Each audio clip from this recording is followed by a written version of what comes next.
Screen saya bisa kelihatan kan? Bisa, Pak, bisa. Pak. Oke. Oke, Assalamualaikum warahmatullahi wabarakatuh. Alhamdulillah. Waalaikumsalam warahmatullahi wabarakatuh. Alhamdulillah bulan puasa ini ya bisa lanjut belajar. Jadi ini kuliah minggu Oke. kedua hitungannya dari 4 minggu yang saya rencanakan. Nanti kalau kita sepakati ya mau kapan waktunya. Tapi saya rencana mau ngasih kuliah 2 kali sebelum hari Jumat. Jadi biar nanti Ibu Ratna bisa lanjut pas sesuai dengan rencana kuliah. Kan 2 minggu pertama kemarin saya skip sekali sama libur sekali kan. Jadi nanti saya kasih tahu jam berapa, hari apa, jam berapa kita buat kuliah pengganti. Oke, minggu ini kita bahas statistika deskriptif. Ya, statistika deskriptif. Ini adalah lanjutan kuliah minggu sebelumnya tentang pengenalan statistika. Di minggu kemarin kita sedikit belajar tentang statistika. Saya ulas sedikit di sini. Jadi kalau secara secara ringkas, ilmu statistika itu bisa didefinisikan sebagai proses menganalisis data. Itu adalah statistika. Oke. Tetapi statistika secara komprehensif, secara menyeluruh,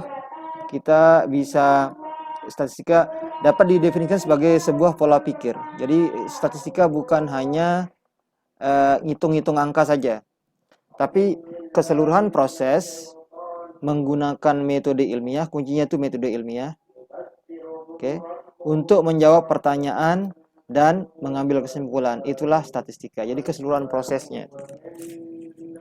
Jadi bagaimana kita, kalau ingat kemarin, misalnya kita punya pertanyaan yang ingin kita jawab melalui proses penelitian, proses statistika itu melingkupi bagaimana kita mendesain studinya, apakah melalui observasi atau eksperimen, ingat nggak? Bagaimana kita ambil datanya, apakah melalui survei dan sebagainya. Terus bagaimana cara kita menjelaskan data? Oke, menjelaskan data bisa dengan angka. Nah, itu yang kita pelajari hari ini. Jadi materinya hari ini adalah ini minggu kedua.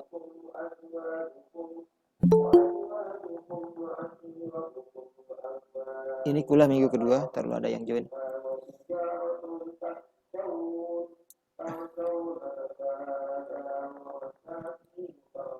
Oke, ini materi minggu kedua yang kita diskusi sekarang. Dan lewat grafik. Grafik itu nanti minggu ketiga. Jadi grafik ini nanti kita bahas di sebagian kita bahas di minggu ketiga. Jadi ini materi minggu ketiga, gimana cara buat grafik. Minggu nomor 3. Oke.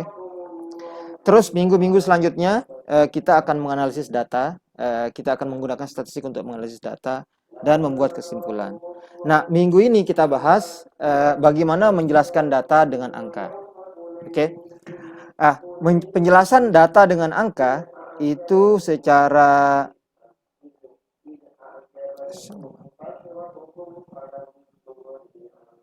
menjelaskan data dengan angka, oke. Itu disebut sebagai statistik deskriptif. Jadi statistik deskriptif itu sebenarnya adalah bagaimana kita merangkum informasi yang berupa data, oke, ke dalam bentuk angka-angka yang representatif. Jadi statistik deskriptif itu definisinya adalah berupa angka-angka yang merangkum karakteristik sejumlah data. Kata kuncinya itu adalah merangkum karakteristik sejumlah data. Jadi bukan sekedar angka, tapi dia membawa informasi tentang kumpulan data. Oke. Nah, angka ini, oke, syaratnya itu dia harus mudah difahami. Oke, mudah difahami nomor satu. Dan memudahkan kita untuk menjawab pertanyaan, mudah difahami dan mudah dimengerti ya. Tetap intinya yang mudah dimengerti. Jadi, deskriptif statistik itu membantu mendapatkan gambaran kasar, oke, sebelum melakukan analisis yang kompleks. Jadi, saya ingin tahu data saya seperti apa. Nah, itu kita gunakan statistik deskriptif. Nah, bentuk-bentuknya itu dapat berupa pengukuran pusat data. Nah, kita akan bahas ini satu-satu nanti ya, pengukuran pusat data. Pengukuran sebaran data. Ini sebaran data. Pengukurannya seperti apa? Lalu ukuran relatif. Ukuran relatif itu tadi ada namanya persentil dan lain-lain. Kita bahas juga di kuliah malam ini.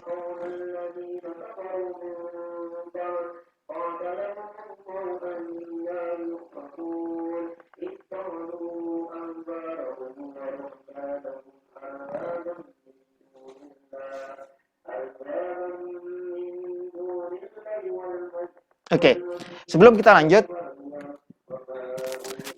ingat kalau minggu lalu kita diskusikan tentang cara mengumpulkan data. Misalkan kita mengumpulkan data dengan eksperimen, oke, atau melalui desain eksperimen yang berupa pengamatan. Oke, formatnya bisa bermacam-macam ya, formatnya bisa bermacam-macam.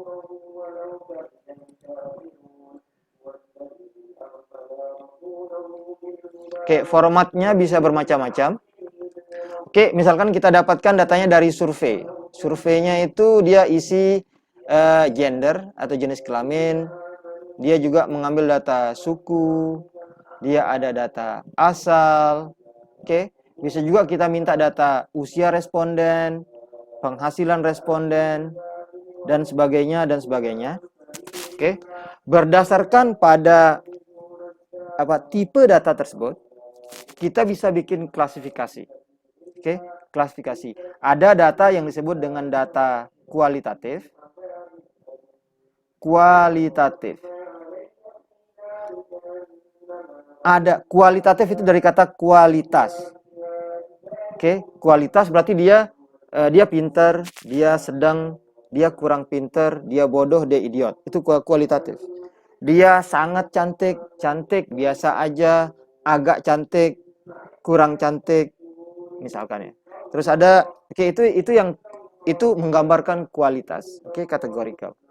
Ada juga data yang sifatnya kuantitatif, quantity. Nah, ini dia angka-angka yang sifatnya numerik. Dan ada juga yang disebut dengan kelompok data yang disebut dengan data yang sifatnya ordinal. Oke, apa yang disebut dengan data kualitatif? Data kualitatif adalah data yang merekam kualitas atau karakteristik sampel. Misalkan, warna mata. Warna mata itu kan nggak ada angkanya.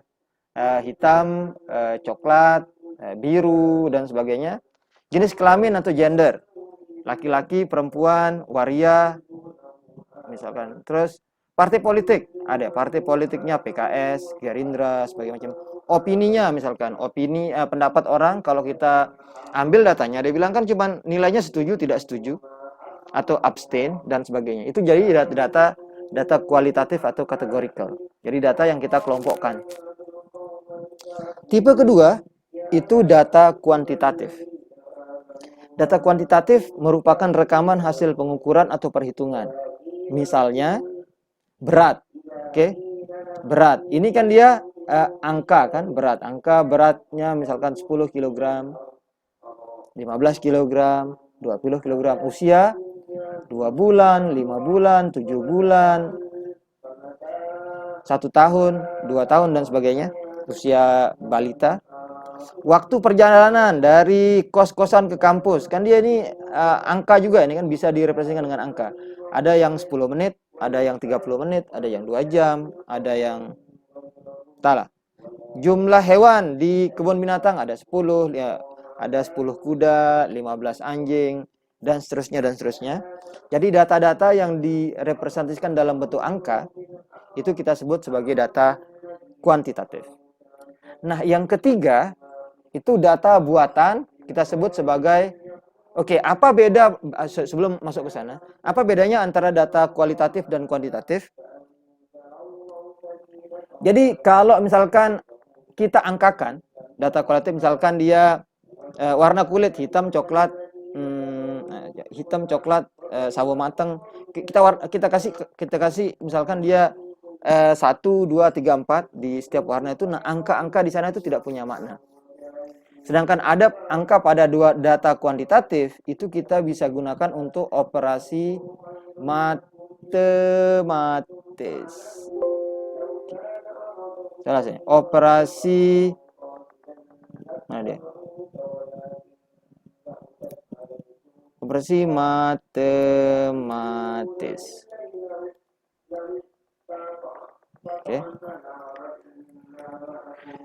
Oke. Nah, yang terakhir itu data ordinal, itu antara data kualitatif dan data kuantitatif. Jadi datanya sebenarnya dia itu data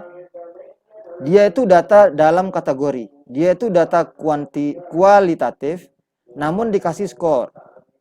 Misalkan skor 1 sampai 5. Nah, data ordinal ini karena dikasih skor, dia bisa dihitung seperti pada data kuantitatif. Contohnya misalnya gini, seberapa sukakah Anda kuliah di prodi kimia Undikma? Jadi skornya itu 0 sampai 5, 1 sampai 5. 1 itu sangat tidak suka, 5 itu sangat suka sekali. Nah, itu kan bisa jadi kategori yang tadi itu kita angkakan sedemikian sehingga dia punya makna. Itu namanya data ordinal. Jadi data ordinal itu adalah data kualitatif yang diangkakan sedemikian hingga kita bisa memprosesnya secara matematis. Proses secara matematis itu apa? Kita bahas di slide selanjutnya. Oke, bagaimana cara kita memproses data kuantitatif? Mana tadi dia mau join tapi nggak jadi?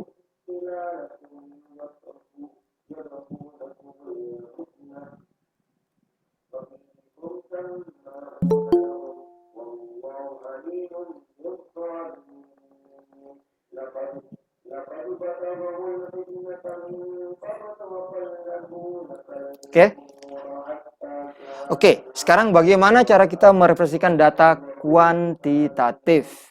Atau mungkin data kualitatif, bisa aja. Jadi data kuantitatif itu dia mengelompokkan data. Ini sedikit. Data kuantitatif, terus data ini sering kita dapat dari survei. Biasanya dilaporkan sebagai jumlah per kelompok atau persentase dalam kelompok. Contohnya misalkan, berikut adalah sebaran data mahasiswa FSTT Undikma. Kita cek, laki-laki totalnya ada 60, perempuan ada 90. Di survei lagi asalnya yang dari Lombok ada 70 orang, sedangkan yang dari luar Lombok itu ada 80 orang. Nah, data ini kita bisa presentasikan dalam bentuk angka per kategori atau dalam bentuk persentase per kategori. Nah, contohnya seperti ini. Jadi kita buat satu kategori jenis kelamin. Kita bisa dalam bentuk jumlah. Ini dalam bentuk jumlah. Laki-lakinya 60, 90, terus kita bikin totalnya sekitar 150. Kita juga bisa mempresentasikannya dalam bentuk persen. Nah, ini kita hitung persentasenya 40, 60. Total persentasenya berarti 100%. Ini untuk jenis kelamin. Kategori yang kita buat di sini adalah kategori gender. Sebentar dulu, mana pen saya. Ini kategori gender. Ini gender. ini asal. Oke. Kategori kedua, kita bikin kategori asal. Misalnya kita kelompokkan di sini Lombok, dari Lombok 70 orang, non Lombok 80 orang. Oke.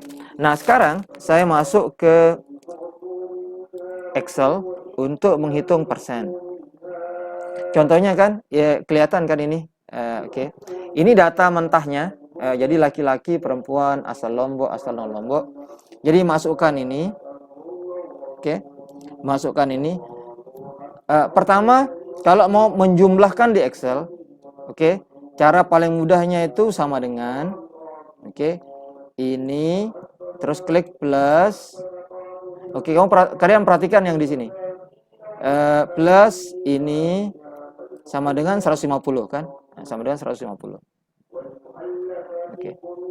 Terus yang ini misalkan dia sama dengan ini plus ini. Enter. Oke.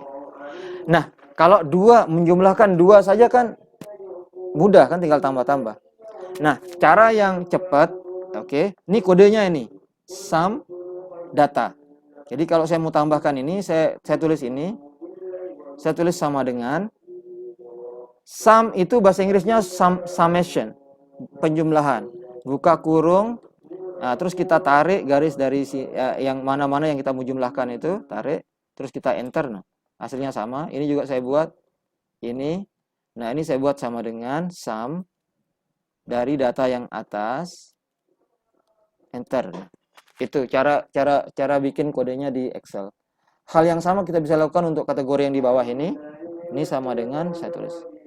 Ini nanti kode ini nanti Excelnya saya bagikan ke ini. Saya bagikan di di grup di Google Classroom. Oke, ini juga sama. Ini sama dengan sum buka kurung total yang di atas. Ini jawabannya. Ini juga sama dengan sum buka kurung ini. Oke. Itu dia. Jadi data yang berupa data kategori dapat ditampilkan ini dalam bentuk tabel. Tampilannya dalam bentuk tabel. Sesuai dengan kategori yang kita buat. Oke, selanjutnya ukuran titik tengah. Oke, ukuran titik tengah itu misalnya kita punya banyak data.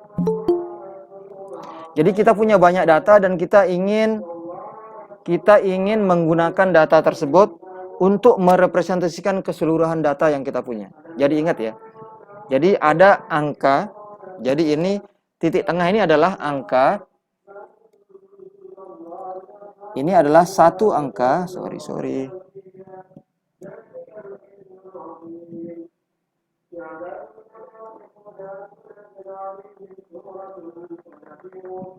Ini dia satu angka.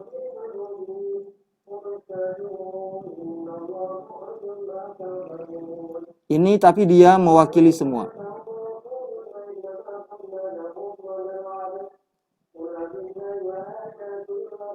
Oke. Satu angka dia mewakili semuanya. Oke. Dalam artian angka ini akan menjawab pertanyaan. Berapa nilainya biasanya? Contohnya berapa biasanya sangu atau uang bulanan mahasiswa kimia di Undikma misalkan. Ya kan nggak mungkin bilang April 1 juta, Dani 1.200.000. Nggak mungkin nyebut satu-satu. Kita akan sebut aja satu angka. Oke, satu. Berapa biasanya nilainya? Atau berapa tengah-tengahnya? Nah, angka yang merepresentasikan sekelompok angka itu bisa berupa dua, oke? Yang pertama itu rata atau rata-rata atau mean. Yang kedua dia berupa median atau titik tengah. Biasanya mean sama median itu disimbolkan dengan simbolnya itu adalah X gini atau dia pakai mu. Oke. Nah, persamaan rata-rata kan jumlah total nilai dibagi jumlah total data. Oke, contohnya misalkan berikut adalah uang bulanan mahasiswa FSTT Undikma. Mahasiswa yang bernama A, uang bulannya 1 juta, yang mahasiswa B 950.000, C 750.000, D 1.100.000, E 1 juta, F 900.000, G 800.000. Oke. Nah, dari sini jumlah datanya ada 7. Dapatnya di mana? Ini kan berarti N sama dengan 1. Ini kan N sama dengan 1. Ini N sama dengan 2. Ini N sama dengan 3. Ini N sama dengan 4. Ini N sama dengan 5. Ini N sama dengan 6. Dan ini N sama dengan 7. Jadi total datanya ada 7. Nah, total semuanya ini kan berarti saya tambah ini. 1 juta plus 900 plus ini plus ini plus ini plus ini plus ini. Nah, totalnya sama dengan 6.500.000. Nah, kalau saya rata-ratakan berarti ini sama dengan rata-ratanya sama dengan 6.500.000 dibagi 7, ini sama dengan 928.571 rupiah. Ini rata dari uang bulanan mahasiswa FSTT Undikma. Contohnya saya nggak tahu benar apa enggak. Siapa tahu kalian uang bulannya jauh lebih banyak. Contoh aja. Nah, kalau kita buat ini di Excel,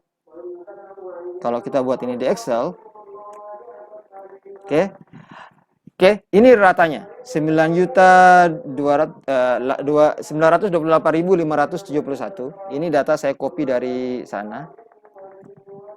Oke, untuk bikin rata ini mudah. Kodenya itu average. Ini. Kodenya itu average sama datanya. Kodenya. Jadi saya buat misalkan di sini. Oke, ini saya hilangkan. Oke, ini sama dengan average buka kurung, terus geser dari datanya dari bawah ke atas boleh, dari atas ke bawah boleh, tutup kurung, enter. Dapatnya 928.571. Ini ratanya. Oke, pusat data. So next, jadi nilai rata di sini boleh kita sebutkan sebagai nilai yang merepresentasikan keseluruhan data. Jadi kalau saya ditanya berapa sih uang bulanan mahasiswa FSTT Undikma, saya bisa jawab dengan satu angka. Saya bisa jawab, kisah sekitar rata-ratanya sekitar 928.000 atau 900.000 lah, 925.000 misalkan. Itu nilai ini kita sebut sebagai nilai yang cukup representatif.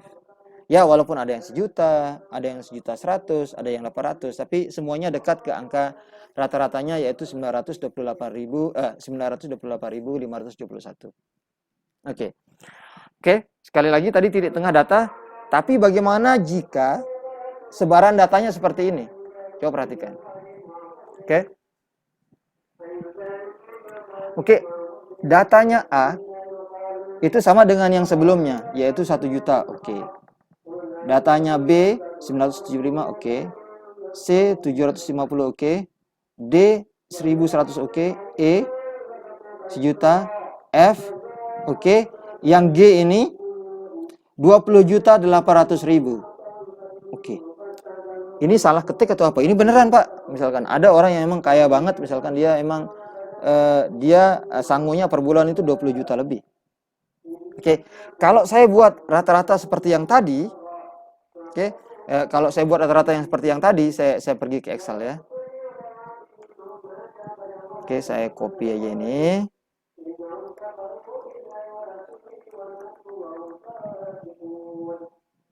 Ini ada 20-nya di depan.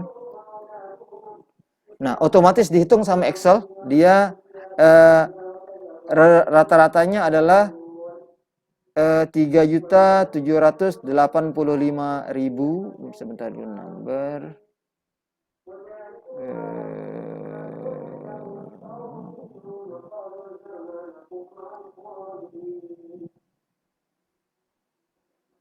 Oke, use. 3.785.718. Saya hitung di Excel nilainya ini. Oke. Saya hitung nilainya ini, terus saya balik lagi ke sini misalkan. Saya bilang saya hitung nilainya 3 juta. Oke, rata-ratanya menjadi 3.785.714 rupiah. Masuk akal nggak kalau saya bilang ini ke orang? Ada orang nanya berapa sih uang bulanan mahasiswa Undikma? Oh, rata-ratanya tuh 3.700.000. Nah, data ini sebenarnya nilai ini tidak merepresentasikan keseluruhan data. Jadi dalam hal ini terdapat sebuah data yang tidak representatif. Kita sebut data itu sebagai pencilan atau outlier. Oke, data ini benar, ini bukan karang-karangan. Udah dicek berkali-kali, memang saudara Saiful dari Sumbawa Barat memang sangat kaya sehingga tiap bulan dia menghabiskan 20.800.000 misalkan. Terus jika ini terjadi, jika data nilai rata ini tidak merepresentasikan keseluruhan data, apa yang harus kita lakukan? Nah, disinilah kita menggunakan nilai median atau titik tengah. Jadi rata-rata tidak merepresentasikan keseluruhan data, maka kita gunakan parameter lain yaitu median menggunakan titik tengah. Jadi saya ulang tadi, ini datanya ternyata rata-ratanya itu tidak masuk akal, bukan tidak masuk akal, tidak representatif. Jadi dia nyebut uang bulanan Undikma, mahasiswa Undikma sekitar 3.700.000. Itu kayaknya terlalu besar. Selidik punya selidik, ini terjadi karena salah satu mahasiswa memang punya nilai uang yang sangat tinggi. Oke. Jadi dalam hal ini apa yang kita lakukan adalah kita menggunakan median sebagai representasi. Oke. Median itu apa? Jadi median itu adalah titik tengah data.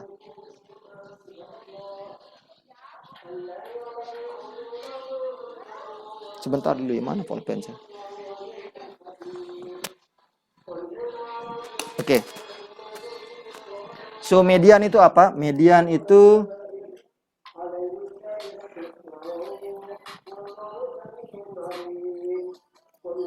median itu sama dengan titik tengah data.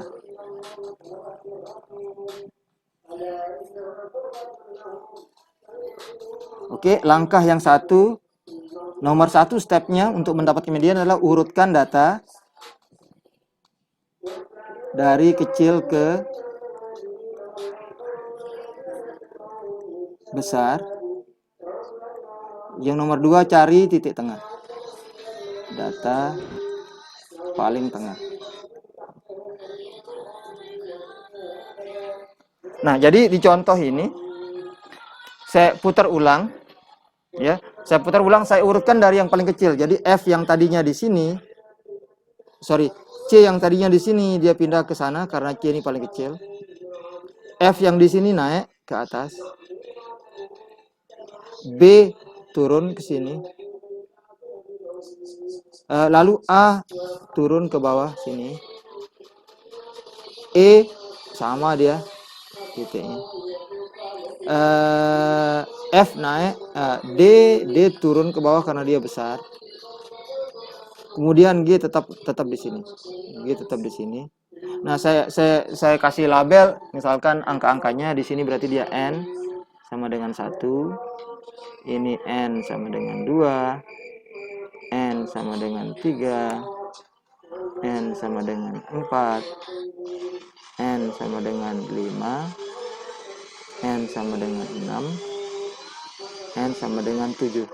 Mana titik tengahnya? Titik tengahnya adalah ini. Ini median. Oke. Nah, dari sini kita lihat median cukup representatif. Jadi kalau kita jawab sekitar berapa kira-kira nilai sangu bulanan mahasiswa FSTT Undikma, kita sebut dia 1 juta, dia sudah cukup representatif. Makanya di sini kita menggunakan median sebagai ukuran titik tengah atau pusat data. Jadi yang Adoria, can you go outside another room please? Jadi apa namanya pesan yang tersirat di balik contoh ini? Jadi ketika kita mencoba untuk mengambil titik tengah data, kita harus perlu hati-hati dalam memilih. Perhatikan apakah ada pencilan atau tidak.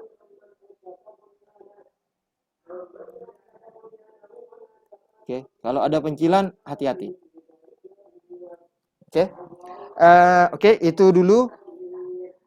Ada pertanyaan sampai di sini?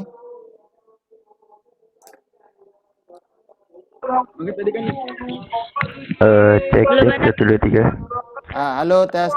Mau bertanya, Pak. Satu-satu, siapa dulu namanya? Adir mau bertanya. Oke, silahkan. Kalau kita mengoperasikan median di dalam Microsoft tuh kodenya gimana? Nggak tahu saya. Coba ya, misalkan Excel median.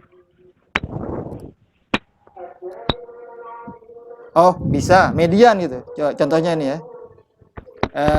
Ini kan dia median ya, median. Dia kodenya itu berarti sama dengan median buka kurung data yang di atas ini. Thread tutup kurung dan 950.000. Nah, berarti kodenya median. Kodenya itu sama dengan median. Saya tulis ini ya. Kode dia itu sama dengan, saya juga baru tahu ini. Median. Oke ya. Ada lagi pertanyaan? Tidak ada, Pak. Sebentar dulu, saya minta absen dulu nih.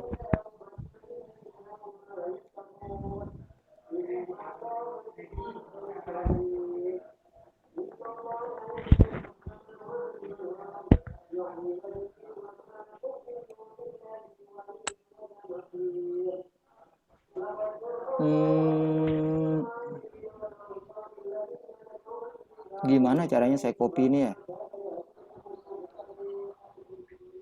Kami ke copy.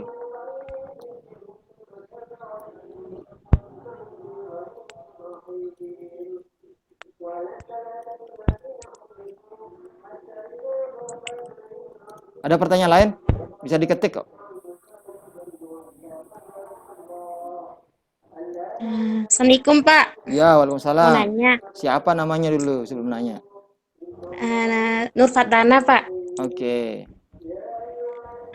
Ini statistik ini berarti harus menguasai Microsoft Excel ya, Pak?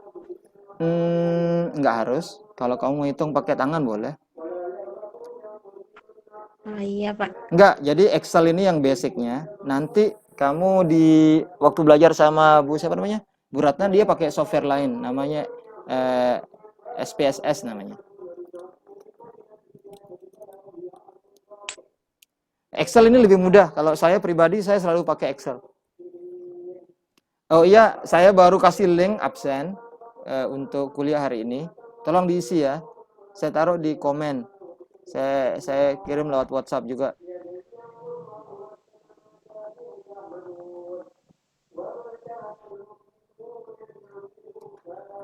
Oke, ada lagi yang pertanyaan? Mudah kok statistik ini kalau saya ajarkan. Bukan karena saya ngajarin, tapi memang karena mudah statistik itu.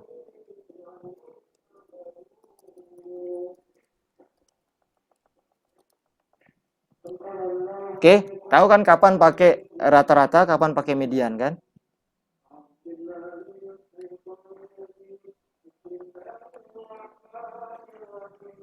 Dah? Ada lagi pertanyaan? Kalau nggak ada biar saya lanjut ini. Maaf, Pak. Ya, silahkan dimaafkan. gini Pak, misalkan kan tadi ada contohnya Pak, rata-rata dari biaya kuliah di Unigma gitu segitu Pak. Terus Mm-mm. kalau misal dianya itu dijawab pakai apa Pak? Median langsung bilang gitu atau gimana Pak? Apanya rata-ratanya? Oh, Iya. jadi jawabannya itu bukan apa? Bukan rata-rata ya, median. Median untuk apa namanya? Uang bulanan masuk Unigma, median nyebutnya, median bukan rata-rata. Iya Nah, Pak. biasanya seorang selalu pakai rata-rata. Nah, karena nggak biasa, makanya yang median ini saya keluarkan di ujian.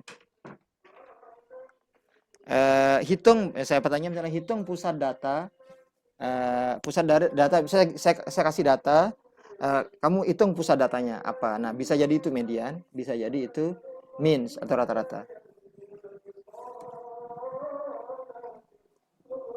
Oke? Ada lagi mau tanya? Oke, saya lanjut ya. Oke, sekarang ukuran sebaran data. Ukuran sebaran data ini salah satu konsep yang paling penting dalam ilmu statistik. Ini dia bilang nih, inti dari ilmu statistik adalah kemampuan kita untuk memahami sebaran data. Andai saja data itu semuanya sama, maka nggak perlu ada statistik. Andai data itu semuanya itu akurat, maka kita nggak perlu punya statistik. Hanya kita sangat perlu memahami tentang sebaran data. Karena data hampir selalu berbeda. Contohnya saya kasih ada sampel A nilainya 0, sampel B nilainya 200, sampel C nilainya 400. Oke. Oke, data set 2, sampel A nilainya 199, sampel B 200, sampel C 201. Nah, kalau saya gunakan ukuran pusat data, ini kedua kelompok data ini rata-ratanya sama. Ini rata-ratanya 200, ini rata-ratanya 200.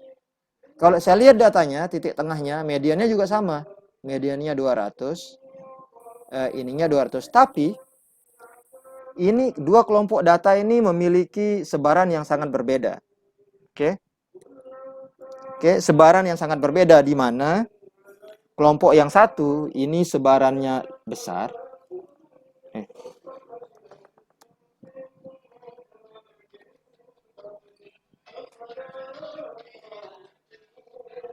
Jadi ini sebarannya besar.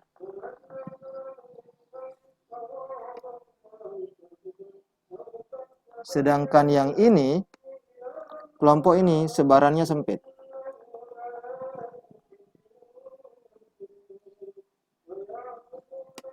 Jadi kalau besar artinya datanya itu renggang. Kalau sempit itu datanya itu mampat ya. Mampat, rapat. Dekat-dekat dia datanya. Jadi kelompok data ini punya karakteristik sebaran yang sangat berbeda. Nah, cara kita mengukur sebaran data, kita gunakan sebuah parameter umum dalam statistik. Kita sebut dia sebagai standar deviasi.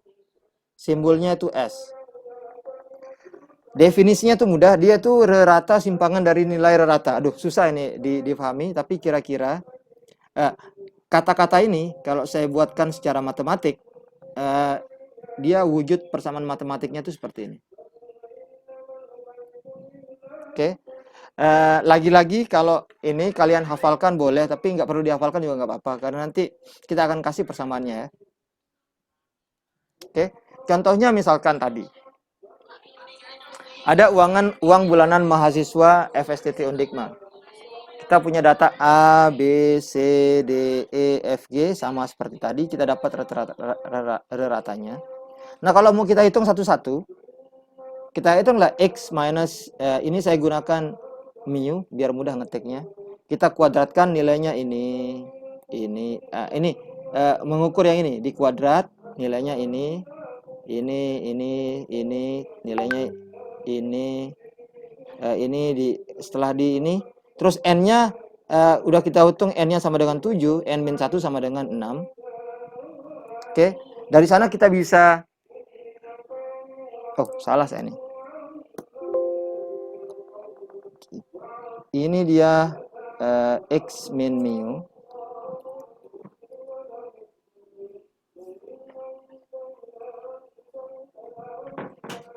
Terus kita kuadratkan. Nilainya ini. Terus kita ini sum, ini artinya kita jumlahkan.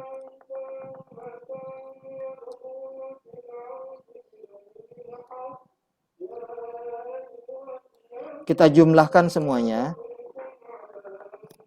Dapatlah ini. Terus kita masukkan persamaan di atas.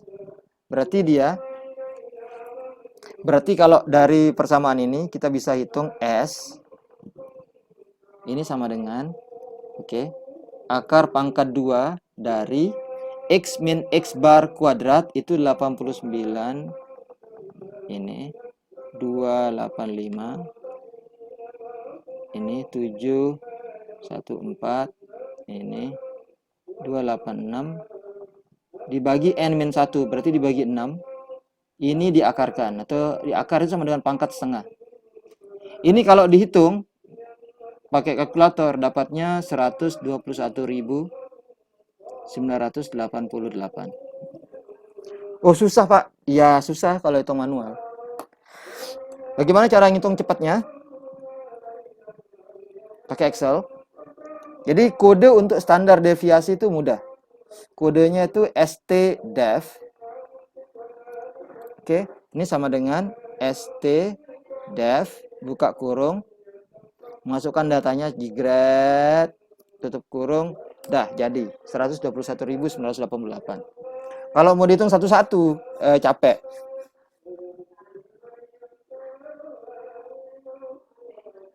Ya, kalau mau dihitung satu-satu boleh, tapi capek.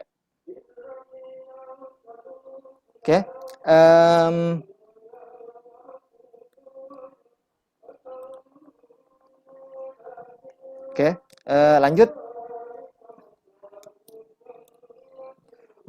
Terus apa yang kita bisa pahami dari standar deviasi?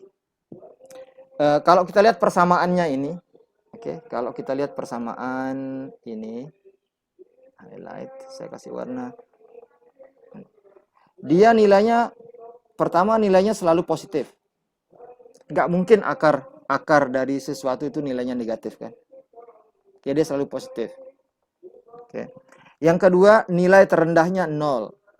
Apa artinya? Itu jika semua data nilainya sama. Misalkan data nomor 1 20, data nomor 2 20, data nomor 3 20, dan seterusnya. Saya kasih contoh aja, kapan dia 0? Dia 0 itu kalau dia nggak ada simpangan sama sekali kan? Berarti semua datanya sama. Misalnya ini data. Ini N. Ini angka. Nilai, sorry.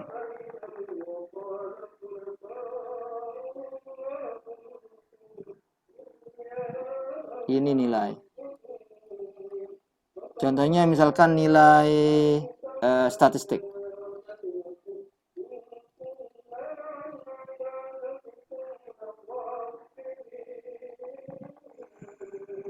Nilai statistik, misalkan data yang nomor 1 nilainya 75. Data yang nomor 2 nilainya 75. Data nomor 3 nilainya 75. Data nomor 4 nilainya 75. Ini kita bisa dapat X bar 75 juga kan? Rata-rata semuanya sama. Berapa simpangannya? Simpangannya sama dengan X min, coba ini. X min X bar kuadrat. Dijumlahkan, berarti ini X min X bar sama dengan 75 min 75 sama dengan 0. Ini 75 min 75 sama dengan 0. 75 min 75 sama dengan 0. 75 min 75 sama dengan 0. Berarti sum X min X bar kuadrat sama dengan 0. Berarti S sama dengan 0 per 4 kurangi 1 sama dengan 0. Jadi data, oke, sebaran data yang memiliki standar deviasi 0 itu artinya semua datanya nilainya sama. Oke, kalau ada pencilan atau outlier seperti contoh sebelumnya, itu dia akan menaikkan nilai standar deviasi. Oke, yang terakhir, ini saya kasih contoh nanti. Yang terakhir unitnya sama dengan data. Jadi kalau data ini nilainya 75%, standar deviasi juga unitnya persen. So, bagaimana contoh adanya apa pengaruh adanya pencilan terhadap standar deviasi? Coba lihat ini. Ini dia 8, ini ada nilainya 800.000. Sementara di sini ada 20.800.000, di mana ini kita hitung sebagai pencilan atau outlier. Nah, kalau ini terjadi, coba perhatikan apa yang terjadi dengan standar deviasinya. Jadi standar deviasinya menjadi sama dengan STDEV. Oke. Standar deviasinya menjadi naik senaik-naiknya dari 121.000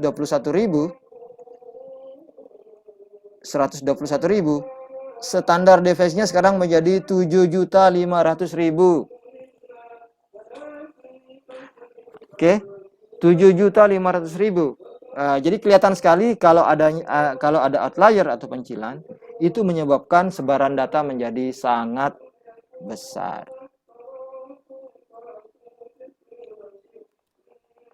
Oke, ukuran lain itu namanya persentil. Ini dia menggambarkan posisi sebuah data dalam dataset, dalam kumpulan data. Oke, dalam kumpulan data. Jadi kalau kita lihat sini,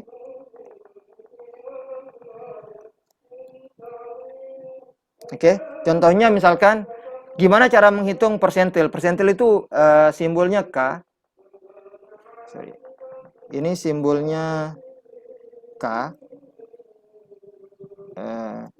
Oke, K-nya itu bentuknya koma.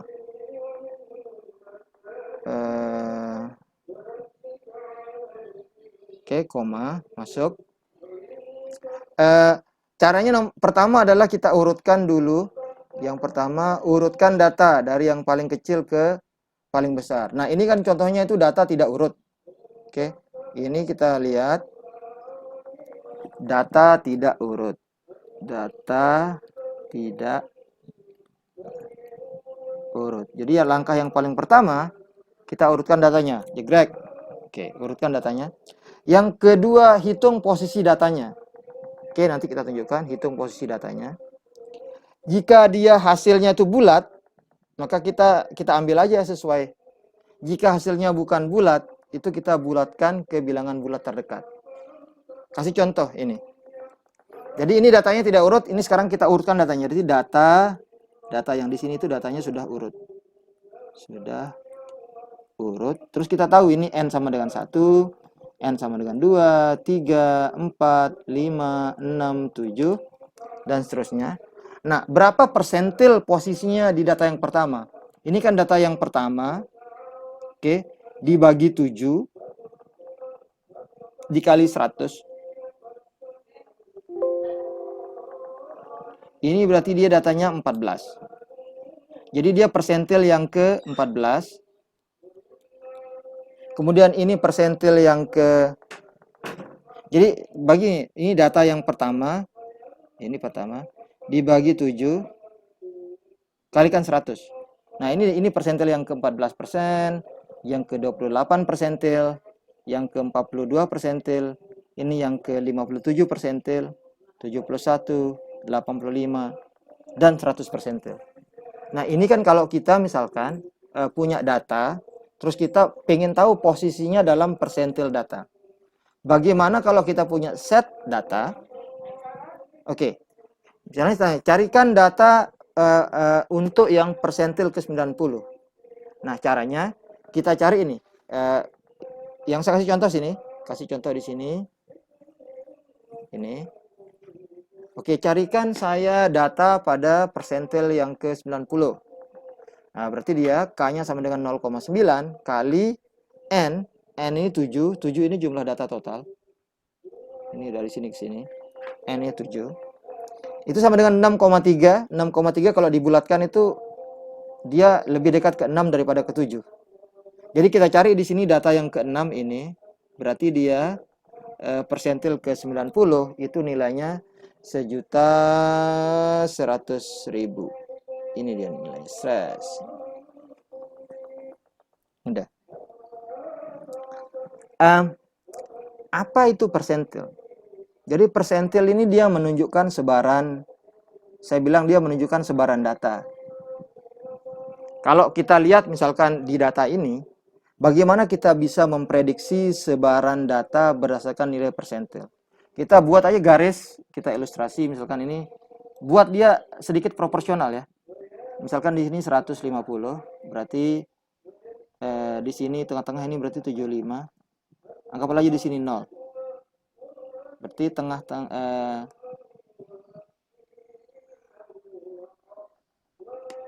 oke. 5-nya itu ada di 10.000. Ini kalau 75 mungkin dia ini dia Oke. Sebentar. Saya coba ilustrasikan datanya nih ya. Sebaran datanya itu kira-kira begini. Berarti di sini itu nilainya sekitar 25. Ini nilainya itu sekitar 50. Ini 100. Ini 125. Coba kita lihat 5 ada di sini. 5 ada di sini. Berarti ada 5 ada di sini. 5 ada di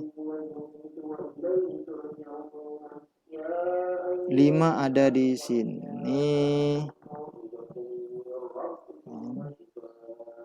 5 ada di sini. Ini 5. Terus dia 10 ada di 10,9. Berarti 10-nya itu sekitar sini. 10. 20 ada di 17, something. 17, something berarti dia segini. Ini 20. Terus ada 50 ada di 17. 50 ada di 42. 50 ada di 42. 42 berarti ada di sekitar dekat 50 sini. Sini dia 50. 80 ada di 83. Ini 80. 90 ada 116, berarti di sekitar sini. 90 dan ini ada 95. Apa artinya? Jadi kalau kita lihat dari sini kan semakin bawah dia semakin dekat ya. Semakin bawah datanya, oke, semakin ke bawah semakin dekat.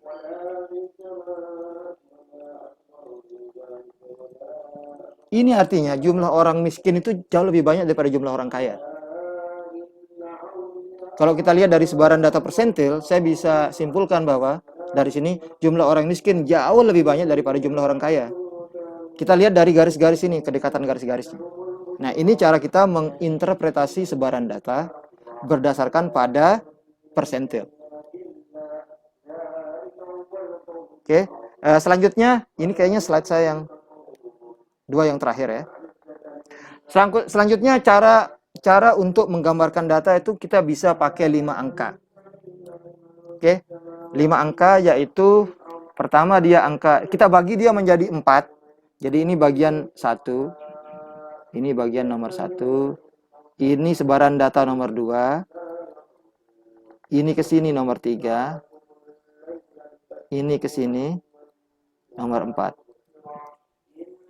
Jadi kita mau membagi data itu menjadi 4 bagian yang sama besarnya. Itu yang data yang pertama sampai ke 25%, data yang ke 25% sampai ke 50%, data yang ke 50% sampai ke 75%, dan data yang 75% sampai ke 100%. Ini salah satu cara untuk menggambarkan data. Nah, kasih data contoh, misalkan sekarang saya tambahkan mahasiswanya, saya survei 10 mahasiswa. Ingat kalau kita mau hitung persentil, kita harus urutkan ulang datanya. Jadi saya urutkan ulang. Di dia dari yang terendah ke yang paling besar. Oke, dari yang terendah yang paling besar.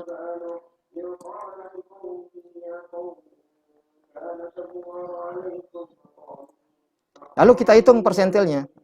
Oke, kita hitung persentilnya. Minimum mudah, berarti angka minimum adalah nilai minimumnya adalah yang paling rendah. Yang paling rendah itu datanya yang paling atas.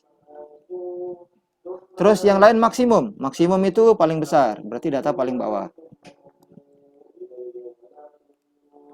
Persentil ke 25 itu tinggal kita hitung dengan metode yang sebelumnya. N sama dengan 0,25. Di sini dikalikan 10 dapat dari mana? Dari jumlah data. Jadi angka 10 ini kita dapat dari jumlah data yang di sini. Itu angka 10 dapat dari mana? Kita dapat 2,5, kita bulatkan dia jadi 3.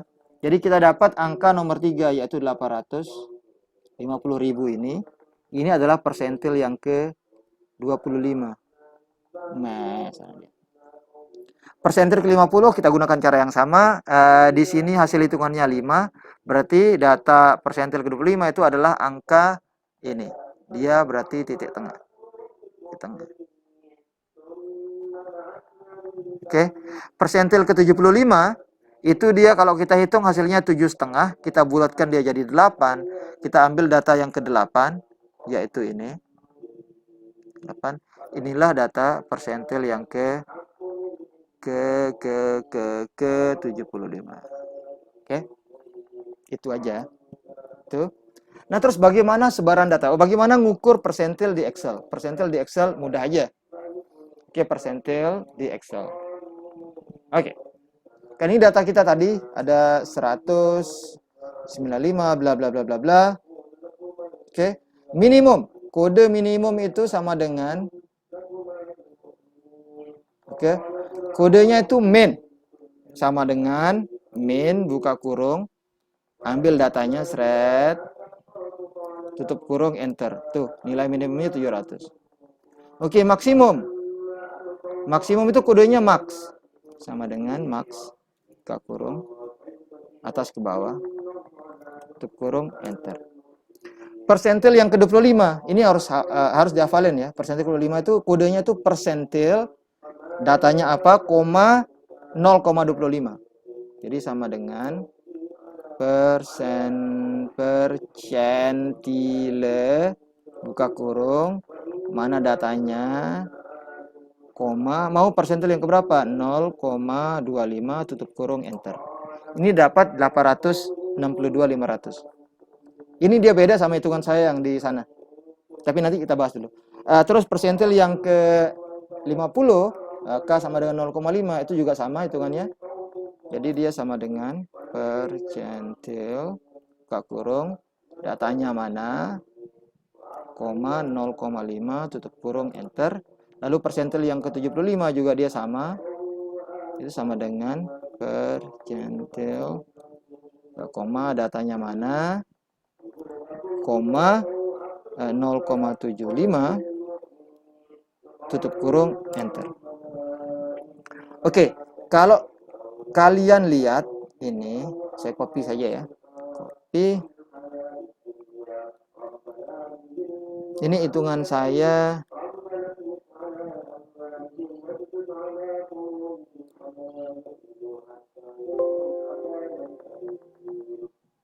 Saya copy dia. Saya home base.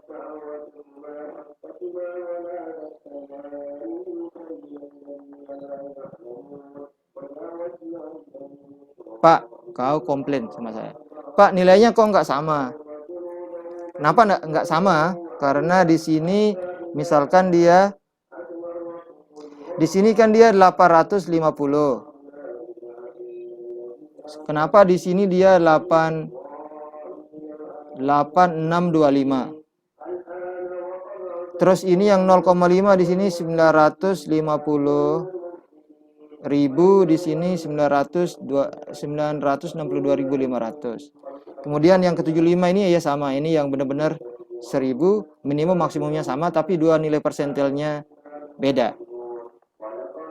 Oke. Jawabannya kenapa dia beda saya nggak tahu. Jadi ada perbedaan ada perbedaan cara untuk menginterpretasikan persentil di Excel. Nah, itu siapa yang menemukan, yang bisa menjelaskan, dapat bonus nanti nilai. Jadi saya PR-kan ke kalian, kenapa nilai hitungan persentil di Excel sama di kuliah di buku itu lain.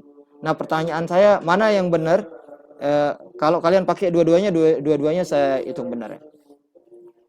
Tapi cara yang lebih umum dipakai itu cara yang saya jelaskan tadi, sesuai dengan yang di slide.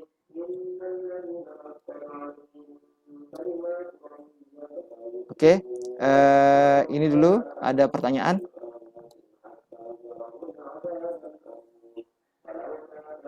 Ada pertanyaan? Enggak ada pertanyaan? Tidak ada Pak, tidak ada. Ada, Pak.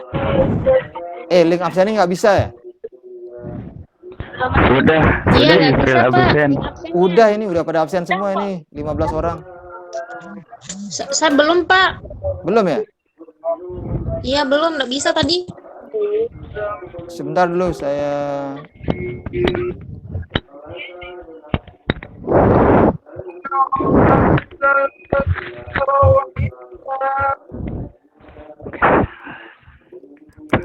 Udah, itu saya buatkan absen. Oke, kalau nggak ada pertanyaan, silakan belajar di rumah. Cukup sampai di sini dulu kuliahnya ya. Demikian. Assalamualaikum warahmatullahi wabarakatuh. Waalaikumsalam. Waalaikumsalam warahmatullahi wabarakatuh.